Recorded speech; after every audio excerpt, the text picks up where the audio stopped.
알기 쉽게 풀어드립니다. 대한민국 경제 고수와 함께 투자의 맥을 짚는 KBS 1라디오 경제쇼. 진행의 성기영 아나운서입니다. 지난달 30일이었죠. 미국이 한국산 수입품에 부과하던 관세율을 25%에서 15%로 인하하기로 합의를 했는데요. 무엇보다 한미 FTA에 따른 무관세 혜택이 폐지가 되면서 자동차 업계에선 가격 경쟁력 저하에 대한 우려가 제기되고 있습니다. 자동차 산업의 현황과 관세 발효 시 수출 전망, 그리고 글로벌 자동차 산업의 지각 변동 가능성, 이에 대한 국내 자동차 업계의 대응책은 무엇인지 자세히 짚어보겠습니다. 김필수 대림대 미래자동차학부 교수와 함께하겠습니다. 어서 오십시오. 네, 안녕하세요. 자, 한미 무역 협상 타결로 결국 한국산 자동차 관세는 15%로 결정이 됐습니다. 네. 어떻게 평가를 하고 계신가요? 뭐 전체적인 협상은 잘했다 이런 얘기를 합니다. 왜냐하면 이제 25%의 불확실성이 그나마 15%로 좀 내려갔지 않습니까? 예. 근데 뭐 전체적으로 지금 보면은 뭐 농산물 개방 안 했다. 또 이 무역 장벽에 대한 것들도 덜 열었다. 이런 장점이 있어서 상대적으로 뭐 다른 나라 일본이나 유럽에 비해서 못하지 않다 이런 얘기를 합니다. 근데 중요한 것은 뭐 대통령실에서도 얘기를 했지만은 가장 아쉬운 부분들이 자동차 분야다 이렇게 얘기했거든요. 예. 뭐 아까 말씀하셨다시피 자동차 산업 자체가 국가의 기간 산업이고 제조업의 기반이거든요. 워낙 미국에 기대는 것도 크고 국가 경제의 기여가 굉장히 큰데 그 부분이 이제 한미 FTA 무관세였다가 15%가 생긴 겁니다. 예. 거기다가 이제 일본하고 유럽하고 똑같다고 얘기하자면 똑같은 게 아닙니다. 예. 왜냐하면 우리는 무관세로 0%였는데 일본과 유럽은 미국하고 FTA가 안 돼 있기 때문에 2.5% 관세를 내서 수출하고 있었어요. 예. 그러니까 15%라는 얘기는 우리는 일본이나 유럽은 12.5%를 부담하는 거고 우리는 15%가 생긴 거니까 실질적으로는 우리가 이 한미 FTA를 설득을 해서 못 살렸다 이런 뜻이고 없는 게 생겼다라는 뜻이니까 이 부분도 상당히 부담이 된다고 볼 수가 있습니다. 그런 이유 때문에 자동차 업계에서는 이구동성으로 더 힘들어졌다고 얘기를 하고 있죠. 그렇습니다. 네. 예. 그러다 보니까 뭐 지금 뭐 현대 기아차 중심으로 해서 재편을 하고 있어요. 특히 뭐 한국 GM 같은 경우에는 84%를 미국에다가 수출했기 때문에 이 백지 상태 15%가 생긴 겁니다. 예. 그것도 뭐 유럽에 미국에 84%를 수출하고 있었거든요. 예. 그리고 현대 기아차 같은 경우에도 뭐 전체의 과반이 미국으로 수출해서 영업이익률도 굉장히 극대화됐는데 그러다 보니까 결국은 자국 우선주의로 미국의 생산 물량을 늘릴 수밖에 없습니다. 예. 예. 자, 미국이 한국과 일본, 유럽 연합에 대해서 일괄적으로 15% 수준의 관세를 적용하기로 했으니까요. 어떻게 네. 보면 이제 출발선은 일본, EU와 같아진 거죠. 같아졌다고 봐야 되겠죠. 예. 네. 실제 일본 측에서는 이제 한국 자동차보다 가격 경쟁력을 가질 수 있다는 분석을 내놓기도 하죠. 네, 그렇습니다. 예. 조금 아까 말씀드린 대로 세부적으로 15%는 아니고 12.5% 부담이니까 그 부분도 일본에서 생각하는 거예요. 한미 FTA가 없어지면서 2.5%에 대한 부분들은 설득력이 떨어져서 우리가 더 부담을 한다라는 뜻을 가지고 있습니다. 예. 2.5%가 굉장히 중요한 것이요. 보통 관세 1%면은 마케팅 비용부터 모든 걸 좌우할 수 있는 비용이 굉장히 많이 남아요. 이 비용이 현지에서 치열하게 싸우는 기종 같은 경우에는 그런 부분들의 마케팅 전략이나 홍보나 캠페인 이런 활성화시키는 비용으로 쓸 수 있는 건데 그래서 2.5%가 굉장히 큰 겁니다. 그렇군요. 그러니까 그런 부분을 일본에서도 너무나 잘 알고 있어서 일본 내에서 가장 치열한 부분들이 뭐 4위에서 6위권에서 2위, 3위에서 6위권이죠. 이런 부분들이 도요타, 일본 차하고 굉장히 많이 치열하게 싸웁니다. 그렇기 때문에 역시 일본에서도 가장 두려워하는 게 대한민국 차입니다. 예. 요새 최근에 들어와서 전기차가 주춤하면서 하이브리드 차가 미국에서 인기를 끌고 있는데 역시 하이브리드 기술도 도요타를 비롯한 일본과 현대차 그룹을 비롯한 한국이 전 세계적인 투탑이라고 보셔야 돼요. 그렇군요. 그리고 유럽이나 미국은 우리가 무늬만 하이브리드 이렇게 얘기를 하거든요. 연비가 그렇게 높지가 않습니다. 네. GM 같은 경우에는 아예 하이브리드를 못 만들어요. 순수 내연기관차만 순수 만들고 전기차만 만들고 있는데 하이브리드를 못 만들다 보니까 문제가 있거든요. 이제 그런 부분들은 미국 내에서 상당히 좀 앞으로 더 치열해지지 않을까 이렇게 예상을 하고 있습니다. 예.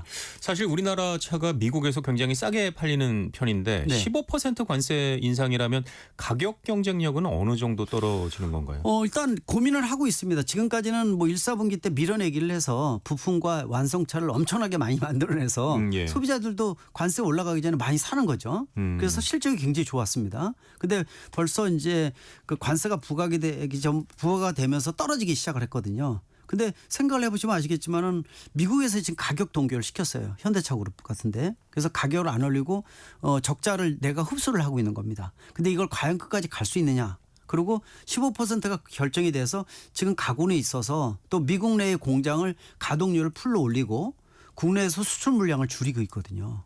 국내 수출 물량 많이 줄이면은요 노사 합의 사항입니다. 그러니까 이런 문제도 있고 지금 임단협이 치열하게 시작됐지 않습니까? 예. 그래서 앞으로 여러 가지 현안들도 있고 또 정부의 역할도 굉장히 중요한데 정부가 친기업적이냐 꼭 그렇지는 않기 때문에 상당히 고민은 됩니다. 그래서 이 부분들은 가격은 아마 일부분 다 동결을 할 거예요.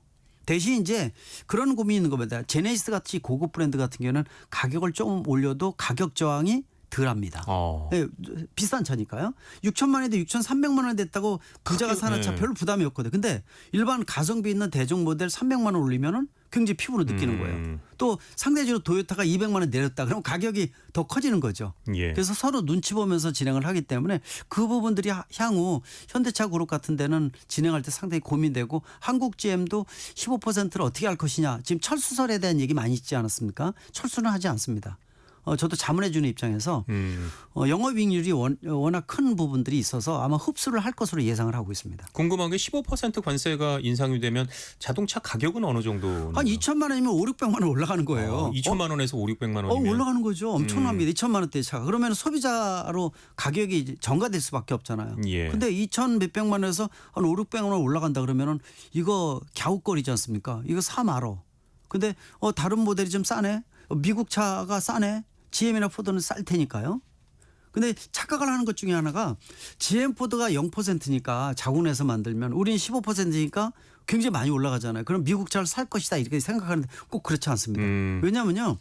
지금 현재 GM이나 포드 같은 데도 미국 차가 가격이 올라가지 않는다 그러지만 그렇지가 않습니다. 왜냐하면은 요새는 자동차 부품이 3만 개인데요. 글로벌 소싱 한다 그래요. 예. 외국에서 싼 데에서 많이 가지고 들어왔고 GM이나 포드 중에서 차종 중에서는 부품을 90%를 멕시코에서 가져오는 것도 있어요. 그러면 멕시코나 캐나다의 관세가 높지 않습니까? 예. 그럼 지금까지는 미리 사들여 가지고 그걸 썼는데 소진이 다 됐기 때문에 역시 미국 차도 올라가기 때문에 그런 측면에서는 서로가 이점이 없이 결국은 미국 내 인플레이션 촉발시킬 수밖에 없어요. 그렇군요. 예, 그래서 요새 그 부분이 이제 부정적인 요소가 본격적으로 나타난다는 부분들은 우리가 기다리고 있다 이렇게 보고 있습니다. 그렇군요. 네. 자, 우리나라 대미 자동차 수출 실적도 감소를 한 느낌이 드는데요. 네. 미국의 25% 자동차 관세가 부과되기 시작한 지난 4월 3일부터 대미 자동차 수출 실적을 보면 전년 동월 대비 감소한 것으로 나타났죠. 감소했습니다. 예. 예. 어느 정도나? 감소를 했는데 실질적으로 이 감소한 부분들을 보면 아주 크진 않아요. 보통 한 5, 6% 정도 이렇게 얘기를 하고 있는데 문제는 영업이익률도 많이 줄어들었어요. 영업이익률도. 문제는 또 가장 큰 거는요. 완성차도 그렇지만 부품이 문제입니다. 부품 같은 경우에는 완성차에 공급하는 부품 같은 경우에는 덜하지만은 부품 업체 중에서 미국에다가 직수출하는 업체 있죠. 여기는 0%에서 15%가 생긴 겁니다. 예. 근데 부품 업계는요. 영업이익률이 막 조 단위를 수출하는 부품 업계도 영업이익률이 2% 내외가 많아요. 2%니까 아슬아슬한 거예요. 딱 하면 뒤집어지거든요. 예. 그런데 15%는 아예 불가능하죠. 그래서 미국에 직수출하는 부품 업계는 멘붕입니다. 아예 수출을 못하니까 그렇군요. 이 부분은 정부나 지자체가 관심을 크게 가져야 된다고 보고 있습니다. 네. 자, 우리나라 시각으로 8월 7일 오후 1시부터 자동차 15% 관세가 발효가 되는데요. 네. 국내 자동차 산업에 미칠 영향 어떻게 보고 계신가요? 8월 7일 1시가 내일 1시죠. 예. 내일 1시부터 이제 본격적으로 15%, 25%에서 내려가는 겁니다. 일단. 그래서 미래 불확실성은 좀 감소하고 또 이 자동차 제작사가 전략적인 측면에서 굉장히 고민을 많이 할 겁니다. 그래서 수출 물량은 분명히 줄어들 것이고 또 국내에서 물량이 미국으로 이동을 하면서 국내에서 노사 분규에 대한 현안도 아마 이 부분이 현안으로 올라갈 것으로 예상을 하고 있고요. 예. 일단 고민은 많은 겁니다. 그래서 부품 업계를 중심으로 해서 국내 중앙정부나 지자체에서 이 추경 예산을 좀 상당히 좀 미국 수출하는 물량은 대줘야 돼요. 왜냐하면 트럼프 관세는요. 일반 관세가 아니라 각국 정부에다가 내 백악관 곡간 비운 거 채워줘라는 겁니다. 그래서 이거는 업계에다가 낸 게 아니라 업계는 대리전이고 결국은 각국 정부에서 돈 내놓으라는 거예요. 그래서 미국에 수출을 할 때 트럼프 관세로 문제가 되는 기업들은 사실 정부나 지자체가 재정적인 지원을 해줘야 돼요. 왜? 자동차 생태계는 한번 무너지면은 회복이 불가능합니다. 네. 그래서 꼭 그 한국제행 같은 거 철수설 같은 거 설로 끝나는 거지 철수는 안 합니다. 왜? 이거 현행이 되면요. 국내 산업 현대기아차 같은 구면은 아니어도요. 워낙 자동차 부품사는 제작사가 500개에서 1000개입니다. 그런 측면에서 좀 더 정부가 관심을 갖고 재정적인 지원부터 각종 인센티브 제도를 좀 만들면서 생태계에 대한 조사 또 지원에 대한 부분들 또 아직 불확실성이 돼 있는데 왜냐하면 트럼프 관세 15% 돼 있지만은 지금부터 진검승부예요. 무슨 얘기냐면은 협상이 끝난 게 아니라 아직 이 종이에다 쓴 게 아니거든요. 말로만 한 거거든요. 그래서 아마 세부적으로 나오는 부분들에서 치열하게 싸울 것으로 보기 때문에 또 논란이 많은 항목들도 많습니다. 예. 비무역 장벽 같은 것도 그렇기 때문에 그래서 아마 그런 부분에서 전문가들이 세부적으로 할 때 여기서 크게 땡겨야 되고요. 또 관세가 15%라고 얘기를 하지만 더 설득하면요. 트럼프는 장사꾼입니다. 네, 그래서 제가 보기에는 얼마든지 이 메인 주요 관세도 낮출 수 있는 요소가 있어요. 한미 FTA에 대한 중요성. 왜? 유럽과 일본이 미국하고 FTA를 못한 이유는 미국이 그만큼 까다로운 조건을 갖고 있는 나라이기 때문에 10대 경제 대국 중에서 FTA 한 나라가 우리나라가 대표지 다른 데가 없어요. 예. 그래서 그거를 설득을 해서 2.5%를 더 낮출 수 있는 요소는 분명히 있거든요. 앞으로가 중요한 진검승부라고 분명히 말씀드릴 수가 있습니다. 그렇군요.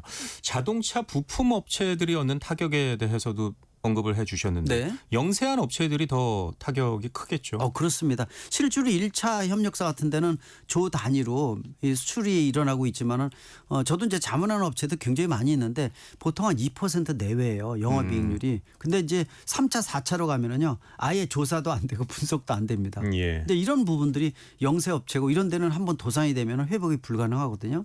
그 부분들을 정부나 지자체가 또 관련 단체가 면밀히 살펴봐서 좀 도닥거릴 수 있는 요소를 좀 찾아줘야 돼요. 왜냐하면 우리가 뿌리 중에서 이 뿌리 잔뿌리가 많이 문제가 되면은 메인 뿌리에 영향을 주지 않습니까? 그렇죠. 그런 측면에서 부품 업계에 대한 관심이 지금이 또 특히 영세 부품 업체의 관심이 가장 중요한 시점이라고 보고 있습니다. 예. 현대차, 기아차의 경우는 미국에 역대급 투자까지 하면서 네. 미국 현지 공장 구축에 나섰는데요. 네. 현대차, 기아차의 실익 네. 어떻게 될까요? 굉장히 좋습니다. 얼마 전에 이제 직접 그 회장이 백악관에 가서 투자 얘기했지 않습니까? 이거 특별한 것보다 이미 계획이 세워져 있던 거예요. 현대제철 미국 투자하는 거는 이미 예전에 잡혀있던 거고요. 예. 그리고 조지아주 메타플랜트라고 전기차 전용 공장 이것도 이미 작년에 준공이 돼서 타이밍만 봤었는데 2월 달에 트럼프 대통령 취임하면서 그때 맞춘 거예요. 그래서 투자에 대한 것들도 이미 잡혀서 이미 진행 중인데 그래서 대신 이제 그 전기차 전용 공장이 조지아주 공장이었는데 전기차에 대한 보조금이 9월 달부터 한 1,000만 원 정도 보조금이 없어지기 때문에 전기차 캐짐이 아직 진행 중입니다. 그래서 전기차를 좀 줄이면서 대신 미국에서 인기를 끌고 있는 하이브리드 자동차를 생산을 많이 하고 있기 때문에 종류나 이 차량 대수도 늘리고 있습니다. 대신 이제 무작정 미국에서 판매되는 것을 만들면 되는 게 아니라 국내에서 나가는 물량을 미국에서 만드는 것도 있기 때문에 그래서 국내에서 나가는 물량이라는 건 국내에서 줄어든다는 뜻도 있어서 앞으로 굉장히 중요한 부분들이 이번에 이 트럼프 관세 문제도 그렇지만은 가장 중요한 것이 자국 우선주의가 미국만 있는 게 아니라 유럽이나 다른 지역이나 국가로 퍼지고 있다는 거죠. 수출을 기반으로 우리나라 입장에서 현지로 공장이나 이런 게 나가게 되면은 실질적으로 이 생산에 대한 우리나라의 국내 공동화 현상이 생기거든요. 이제 예. 그런 부분에 있어서는 우리가 어떻게 대비할 것인지 그래서 국내에서 사업하기 좋은 환경 구조를 만들어야 되는 이런 숙제를 안고 있습니다. 그렇군요. 다른 나라 관세율까지 고려를 해야 하는 것이 만약 베트남이나 인도, 캐나다, 멕시코에서 부품을 생산을 하게 되면 각각 다른 자동차 부품 관세를 내고 수입을 해야 되는 상황이 그렇습니다. 되는 거죠. 해외에서의 부품을 가지고 들어오게 되면은 그 해당되는 관세가 더 부과가 되기 때문에 그래서 그것도 어려워집니다. 예를 들어서 이 트럼프 대통령의 가장 중심으로 삼고 있는 게 특히 중국에서 부품을 가지고 들어왔을 때 부품 관세에 대한 것들이 엄청 높거든요. 따라서 지금 15% 관세는 영국만 10%고요. 다른 일본, 유럽, 우리나라 다 15%를 기준으로 삼아놨습니다. 나머지 다른 동남아 국가 이런 데는 19% 등등 다 훨씬 더 높거든요. 예. 따라서 여기에 있는 부품을 사용하는 것도 사실 쉽지는 않습니다. 그래서 결국은 자국 우선주의는 미국으로 들어오라는 뜻이고요. 근데 아시겠지만 미국으로 들어가면 또 이 블랙홀이지 않습니까? 예를 들어서 비용에 대한 것들도 한 2배 높고 그렇다고 이 실제로 기술직에 대한 노하우가 있느냐 생산직에 없습니다. 예. 그러니까 기능도 떨어지는데 비용은 더 들어가고 또 노조는 세계에서 가장 강한 노조를 갖고 있어요. 이래저래 참 힘든 상황이 힘듭니다. 그래서 예. 미국은 함부로 투자 들어가면 안 돼요. 그래서 도리어 관세 부담을 하면서 눈치를 상황을 보는 것도 굉장히 중요한 부분이다 이렇게 보는데 한 가지 좀 고민되는 것은 관세 문제에 대해서 트럼프 이후에 민주당 인사가 만약에 집권을 하더라도 트럼프 관세 문제가 없어지고 본래대로 회귀되느냐 이거 다 부정적으로 보고 있습니다. 이미 트럼프 대통령이 다 만들어 놓은 거잖아요. 이 관세 수입으로 인해서 미국의 적자를 메꾼다는 그림이 민주당 공화당 다 퍼져 있기 때문에 회복이 안 될 것이다. 그거를 더 악용할 것이다라는 부분도 많기 때문에 앞으로의 전략이 또 수출을 기반으로 대한민국 입장에서는 지금부터가 진검승부의 시작점이다 이렇게 보고 있습니다. 예, 상황이 이렇다 보니 일본 정부는 최근 무역 합의가 이루어졌음에도 불구하고 발효 시간까지 좀 여유가 있자 미국의 자동차 관세 인하를 촉구하기 위해서 다시 한번 협상을 시도한다고 맞습니다. 하거든요. 그 부분이 이제 이 합의돼서 종이를 쓴 게 없다는 겁니다. 그러다 보니까 내용 자체가 좀 왔다 갔다 하는 게 많거든요. 예. 이럴 정도면은 도리어 우리가 더 설득을 해서 더 낮춰보자. 라는 전략이 일본 내에서 벌써 나오고 있어요. 우리나라도 당연하거든요. 우리나라는 한미 FTA는 저도 이 15% 관세 되기 전에 정부에다 계속 촉구했던 내용이에요. 한미 FTA는 굉장히 중요한 거고 1기 트럼프 대통령 집권 때도 우리나라 와서 이 한미 FTA를 개정한 장본인이 트럼프 대통령입니다. 네. 그래서 그걸 설득을 해야 돼요. 당신이 그때 이 1차 한미 FTA를 한 건데 당신 무너뜨렸다 지금. 그런데 이 부분에 대한 것들은 당시 살려야 되지 않느냐. 그러면 일본이나 유럽에 비해서 우리가 인센티브를 줘라. 얼마든지 설득력이 있습니다. 거기다가 뭐 상대적으로 패키지 딜을 한다고 얘기를 하지만은 뭐 방위비는 얘기를 안 꺼내지만은 예를 들어서 선박이나 군함 같은 것들 우리나라 뿐이 못 해주거든요. 이런 거 크게 살릴 수 있는 요소들이 많다는 거기 때문에 이런 부분들을 살려서 이 자동차의 관세를 낮출 수 있는 요소를 만든다면은 분명히 불가능한 얘기는 분명히 아니라고 보고 아직 있고 여지는 있다고 여지 보시는 있습니다. 거죠? 그리고 영국이 예. 10%를 만들어줬거든요. 그래서 분명히 낮출 수 있다고 보고 있습니다. 자, 그렇다면 네. 우리 자동차 업체들은 15% 관세에 대해서 어떻게 대응을 해야 할까요? 지금 결국은 뭐 이 허리띠 졸라매고요. 최대한 수출 업계에 대해서는 정부나 지자체가 관심 갖는 건 물론이지만은 이 회사 차원에서 전사적으로 싸울 수밖에 없습니다. 따라서 지금 15%에 대한 부분들을 어떻게 흡수할 것인지 또 미국 내에서의 가격에 대한 것들을 올리는 마느냐에 대한 것들도 타사 대비해서 좀 눈치를 보면서 상황을 봐야 될 것 같아요. 결국은 흡수를 할 수 있는 체세는 해야 되거든요. 아까 한국제 말씀드렸지만은 자체 흡수할 겁니다. 그리고 생각 이상으로 영업이익률이 괜찮아요.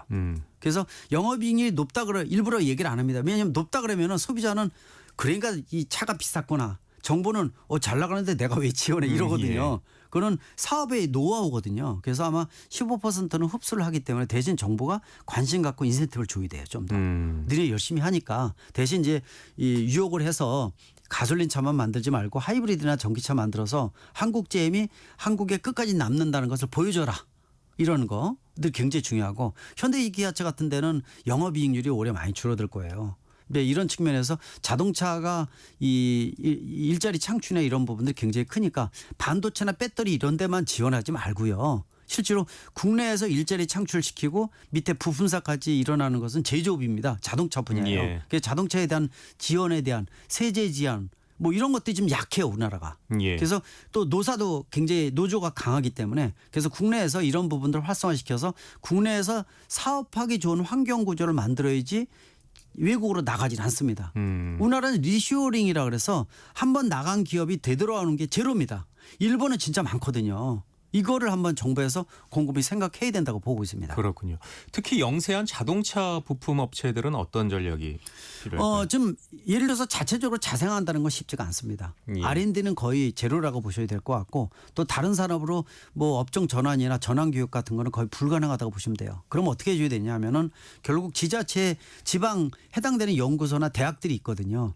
이런 데가 좀 더 똘똘 뭉쳐서 지자체하고 해당되는 이 부품 업계를 지원할 수 있는 그림 또 그런 것들을 만들어서 중앙정부에다가 요청해서 중앙정부 지자체 매칭 펀드로 만들어줘서 지원해서 살려갈 수 있는 방법. 그리고 영업이익률을 1.5% 1%가 아니라 4% 5%까지 올릴 수 있는 이런 그림. 그래서 생태계를 완전히 새롭게 꾸며주는 것도 굉장히 중요하다고 보고 있습니다. 네, 오늘 말씀은 여기까지 듣겠습니다. 경제 핫 이슈 김필수 대림대 미래자동차학부 교수와 함께했습니다. 고맙습니다. 네, 감사합니다.